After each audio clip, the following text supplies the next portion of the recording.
നമസ്കാരം. മാവോയിസ്റ്റുകൾക്ക് നിയമത്തിന് മുന്നിൽ കീഴടങ്ങാൻ നൽകിയ സമയമെല്ലാം സാക്ഷാൽ അമിത്ഷാ അവസാനിപ്പിച്ചിരിക്കുന്നു.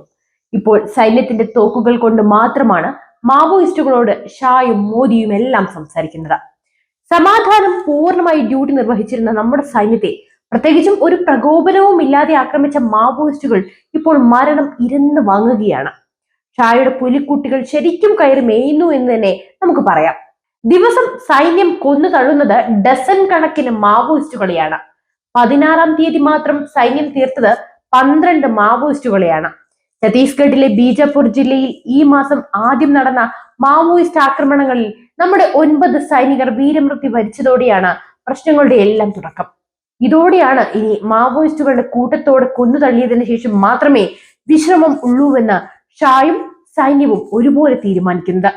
രാജ്യം ഞെട്ടലോടെ കണ്ട ആ അക്രമത്തെ പക്ഷേ ഇവിടുത്തെ പ്രതിപക്ഷമോ ഒരു പറ്റം മാധ്യമങ്ങളും നമ്മുടെ ഭരണകർത്താക്കളുടെ കഴിവുകേടായി മുദ്രകുത്തി.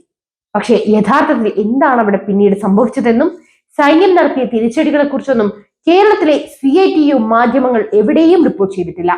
ആക്രമണത്തിന് പിന്നാലെ സാക്ഷാൽ അമിത്ഷായും നമ്മുടെ സൈന്യവും സ്വീകരിച്ച നടപടികൾ ലോകത്ത് തന്നെ ഞെട്ടിച്ചിരിക്കുകയാണെന്നാണ് വിവിധ നിരീക്ഷകർ ചൂണ്ടിക്കാട്ടുന്നത്.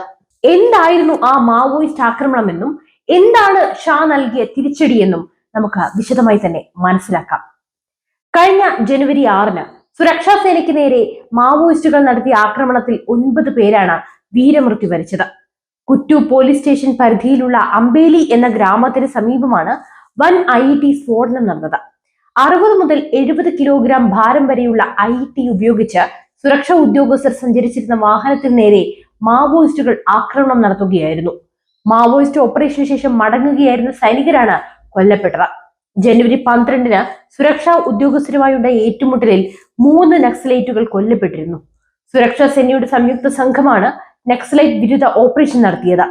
ഇന്ദ്രാവതി ദേശീയ ഉദ്യാനത്തിന്റെ വനമേഖലയിലാണ് വെടിവയ്പുണ്ടായത്.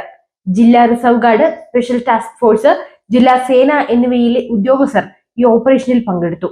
യൂണിഫോം ധരിച്ച 3 നക്സലൈറ്റുകളുടെ മൃതദേഹങ്ങൾ, ഓട്ടോമാറ്റിക് ആയുധങ്ങൾ ഉൾപ്പെടെയുള്ള തോക്കുകളും സ്ഫോടക വസ്തുക്കളും അധികൃതർ കണ്ടെടുത്തു. സംഭവത്തിന് തൊട്ടു പിന്നാലെ കേന്ദ്ര ആഭ്യന്തരമന്ത്രി ശ്രീ അമിത്ഷാ മാവോയിസ്റ്റ് ആക്രമണത്തിന് പ്രതികാരം ചെയ്യുമെന്ന് പ്രതിജ്ഞയും എടുത്തു.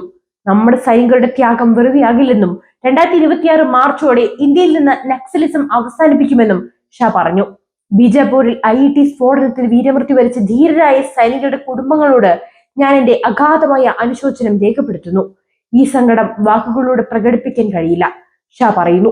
ഷായുടെ പ്രസ്താവനയ്ക്ക് പിന്നാലെ ബീജാപൂരിൽ സുരക്ഷാ സേന നക്സൽ വിരുദ്ധ പ്രവർത്തനങ്ങൾ ശക്തമാക്കുകയും ചെയ്തു. 3 ജില്ലകളിലെ ഡിസ്ട്രിക്ട് റിസർവ് ഗാർഡിൽ CRPFന്റെ എലൈറ്റ് ജംഗിൾ വാർഫെയർ യൂണിറ്റ് കോബ്രയുടെ 5 ബറ്റാലിയനുകളും CRPFന്റെ 229 ബറ്റാലിയനും 1500-ലധികം ഉദ്യോഗസ്ഥർ വൻവിരുദ്ധ ആക്രമണം നടത്തി. തെലങ്കാന സംസ്ഥാന അതിർത്തിയായ തെക്കൻ ബിജാപൂരിൽ നക്സലൈറ്റ് ഓപ്പറേഷനും ശക്തമായി തന്നെ നടത്തി വരികയുമാണ്. ശരിക്കും പറഞ്ഞാൽ ഷാ മുമ്പ് പറഞ്ഞതുപോലെ തന്നെ മാവോയിസ്റ്റ് സ്വാധീനം ഒരു കാലത്ത് ഉണ്ടായിരുന്ന മേഖലകളിൽ കേന്ദ്ര സർക്കാർ വൻതോതിലുള്ള ജനകേന്ദ്രീകൃത വികസനം നടപ്പിലാക്കി വരുന്നതായും വിവിധ റിപ്പോർട്ടുകൾ വ്യക്തമാക്കുന്നുണ്ട്. മൊബൈൽ കണക്ടിവിറ്റി 2014 മുതൽ 2024 വരെ നമ്മൾ എടുത്ത് പരിശോധിക്കുകയാണെങ്കിൽ 6524 ടവറുകൾ കമ്മീഷൻ ചെയ്തു. 3551 ടവറുകൾ 4G ആക്കി മാറ്റുന്ന ജോലിയും പൂർത്തിയായി. ഏകലവ്യ മോഡൽ റെസിഡൻഷ്യൽ സ്കൂളുകൾ ഒരുപാട് വന്നിട്ടുമുണ്ട്. 2014 മുമ്പ് 38 ഏകലവ്യ മോഡൽ റെസിഡൻഷ്യൽ സ്കൂളുകൾ മാത്രമേ അംഗീകരിച്ചിട്ടുള്ളൂ. ഇപ്പോൾ കഴിഞ്ഞ 10 വർഷത്തിനുള്ളിൽ 216 സ്കൂളുകൾക്ക് അംഗീകാരം ലഭിച്ചു. അതിൽ 178 ഏകലവ്യ മോഡൽ റെസിഡൻഷ്യൽ സ്കൂളുകൾ പ്രവർത്തിക്കുന്നുമുണ്ട്. കൂടാതെ റോഡ് ശൃംഖല 2014 മുമ്പ് 2900 കിലോമീറ്റർ റോഡ് ശൃംഖല നിർമ്മിച്ചു. അത് 14529 കിലോമീറ്റർ ആയിട്ടാണ് വർദ്ധിച്ചത്. ഇതിനെല്ലാം പുറമെ 5731 പോസ്റ്റ് ഓഫീസുകൾ തുറന്നിട്ടുണ്ട്. തീർന്നിട്ടില്ല, 30 ജില്ലകളിലായി 1007 ബാങ്ക് ശാഖകളും 937 ATMകളും തുറന്നിട്ടുണ്ട്. ഇനി മറ്റൊരു പ്രധാനപ്പെട്ട കാര്യം എന്താണെന്നാൽ 2004-ലും 2014-ലും ഇടയിൽ 16463 അക്രമ സംഭവങ്ങൾ ഉണ്ടായിട്ടുണ്ട്. അതിപ്പോൾ 53% കുറഞ്ഞത്. നിലവിൽ അത് വെറും 7700 2010-നെ അപേക്ഷിച്ച് 2023-ൽ LWEയുമായി ബന്ധപ്പെട്ട അക്രമ സംഭവങ്ങളുടെ എണ്ണം 73% കുറഞ്ഞിട്ടുണ്ട്. ഫലമായി ഉണ്ടാകുന്ന മരണങ്ങളുടെ എണ്ണം 2010-ലെ 1005-ൽ നിന്ന് 2023-ൽ 138 കുറഞ്ഞു. ഇതിൽ 86% കുറവ് കണ്ടത്.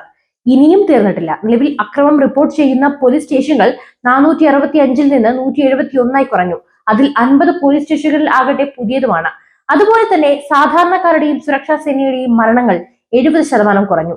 അക്രമം റിപ്പോർട്ട് ചെയ്യുന്ന 96 ജില്ലകൾ ഇപ്പോൾ 16 കുറഞ്ഞിട്ടുണ്ട്. അതായത് ബുദ്ധ, പഹാദ്, ചകർബന്ദ തുടങ്ങിയ പ്രദേശങ്ങളൊക്കെ തന്നെ നക്സലിസ്റ്റിന്റെ പിടിയിൽ നിന്നും പൂർണ്ണമായും മോചിതമായി കഴിഞ്ഞു. 2019 മുതൽ 280 പുതിയ ക്യാമ്പുകൾ സ്ഥാപിക്കപ്പെട്ടു. 15 പുതിയ സംയുക്ത സേനകൾ സൃഷ്ടിക്കപ്പെട്ടു. വിവിധ സംസ്ഥാനങ്ങളിലെ പോലീസ് സേനയെ സഹായിക്കാൻ CRPFന്റെ 6 അധിക ബറ്റാലിയനുകളെ വിന്യസിച്ചു. കൂടാതെ 2019 മുൻപ് നമ്മൾ പരിശോധിക്കുകയാണെങ്കിൽ 2 ഹെലികോപ്റ്ററുകൾ മാത്രമേ നമ്മുടെ സൈനികർക്ക് ലഭ്യമായിരുന്നുള്ളൂ. ഇന്ന് ബോർഡർ സെക്യൂരിറ്റി ഫോഴ്സിന്റെ അഥവാ BSFന്റെ 6 ഹെലികോപ്റ്ററുകളും എയർഫോഴ്സിന്റെ 6 ഹെലികോപ്റ്ററുകളും നമ്മുടെ സൈനികരെ പിന്തുണയ്ക്കുന്നുണ്ട്. ഹെലികോപ്റ്ററുകൾ നൽകിയത് നമ്മുടെ സൈനികർക്കിടയിലെ മരണസംഖ്യ ഗണ്യമായിട്ട് കുറച്ചു. 2019 മുതൽ മോദി സർക്കാർ ഒരു ബഹുമുഖ തന്ത്രം നടപ്പിലാക്കിയിട്ടുമുണ്ട്. അതിനു കീഴിൽ CAPFകളുടെ വിന്യാസത്തിനായി ശൂന്യതകൾ കണ്ടെത്തി. തൽഫലമായി ഒരു വർഷത്തിനുള്ളിൽ 194ലധികം ക്യാമ്പുകൾ സ്ഥാപിക്കപ്പെട്ടു. ഇത് ഗണ്യമായ വിജയത്തിലേക്ക് നയിച്ചു. ഭൂരിഭാഗം LWE ബാധിത ജില്ലകൾക്കായുള്ള പ്രത്യേക കേന്ദ്ര സഹായം ഈ സ്കീമിന് 2017 അംഗീകാരം ലഭിച്ചു. പോലീസ് സേനകളുടെ ആധുനികവൽക്കരണം എന്ന കുടപ്പദ്ധതിയുടെ ഉപപദ്ധതിയായി ഇത് നടപ്പിലാക്കി വരികയാണ്. ഉയർന്നു വരുന്ന സ്വഭാവമുള്ള മിക്ക LWE ബാധിത ജില്ലകളിലും പൊതു അടിസ്ഥാന സൗകര്യങ്ങളിലും സേവനങ്ങളിലും നിർണായകമായ വിടവുകൾ നികത്തുക എന്നതാണ് പദ്ധതിയുടെ പ്രധാനപ്പെട്ട ലക്ഷ്യം. 2017 മുതൽ 2018 വരെയുള്ള കാലയളവിൽ സംസ്ഥാനങ്ങൾക്ക് 3159.98 കോടി രൂപയാണ് അനുവദിച്ചത്. 2004 മുതൽ 2014 വരെ 1180 കോടി രൂപ സുരക്ഷയുമായി ബന്ധപ്പെട്ട ചെലവ് പദ്ധതിക്ക് കീഴിൽ ചിലവഴിച്ചിട്ടുമുണ്ട്. 2014 മുതൽ 2024 വരെയുള്ള കാലയളവിൽ മോദി സർക്കാർ ഏകദേശം 3 മടങ്ങ് വർദ്ധിച്ച് 3006 കോടി രൂപയായിട്ടാണ് നൽകിയത്. ഇതൊക്കെ കൈകാര്യം ചെയ്യുന്നതിനായി കേന്ദ്ര ഏജൻസികൾക്ക് സഹായ പദ്ധതി പ്രകാരം 1055 കോടി രൂപ അനുവദിച്ചു.